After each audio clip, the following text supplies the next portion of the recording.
ওম শান্তি।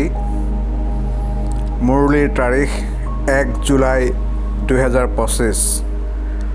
মৰমৰ সন্তানসকল, তোমালোকৰ বুদ্ধিত এতিয়া গোটেই জ্ঞানৰ সাৰ আছে। সেইকাৰণে তোমালোকৰ চিত্ৰৰো প্ৰয়োজন নাই। তোমালোকে পিতাক স্মৰণ কৰা আৰু আনকো স্মৰণ কৰিবলৈ সোঁৱৰাই দিয়া। প্ৰশ্ন: আজিৰ অন্তিম সময়ত তোমালোক সন্তানসকলৰ বুদ্ধিত কোনটো জ্ঞান থাকিব?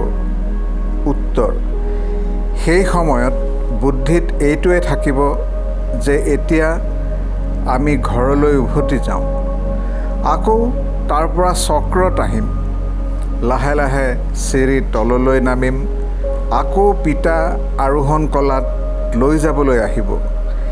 এতিয়া তোমালোকে জানা যে প্ৰথমতে আমি সূৰ্যবংশী আছিলোঁ, তাৰ পাছত চন্দ্ৰবংশী হ'লোঁ। ইয়াত চিত্ৰৰ প্ৰয়োজন নাই। ধাৰণাৰ বাবে মুখ্য সাৰ: 1 নম্বৰ, নিজৰ সময় সফল কৰাৰ প্ৰতি মনোযোগ দিব লাগে। মায়াই যাতে গাফিলতি কৰাব নোৱাৰে তাৰ বাবে মহাদানী হৈ বহুতক মাৰ্গদৰ্শন কৰোৱাত ব্যস্ত হৈ থাকিব লাগে।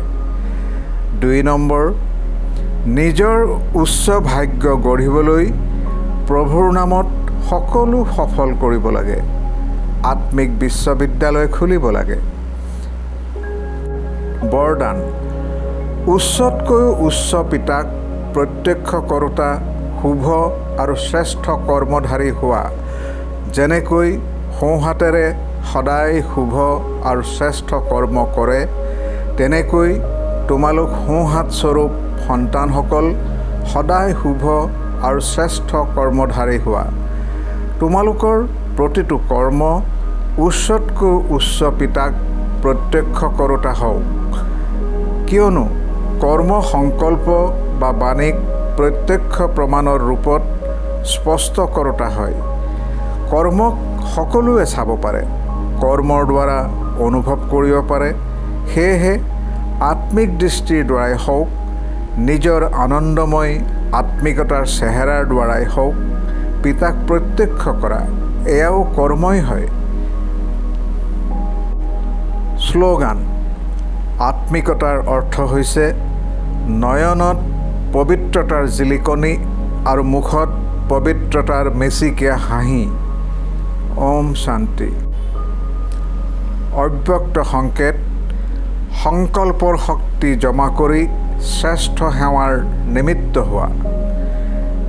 যেনেকৈ আজিকালি সূৰ্যৰ শক্তিক জমা কৰি অনেক কাৰ্য সফল কৰে, তেনেকৈ তোমালোকে সংকল্প শক্তি জমা কৰা, তেতিয়া আনকো বল দিব পাৰিবা, অনেক কাৰ্য সফল কৰিব পাৰিবা।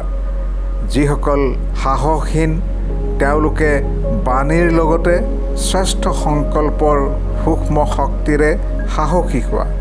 এয়াই বৰ্তমান সময়ৰ আৱশ্যকতা।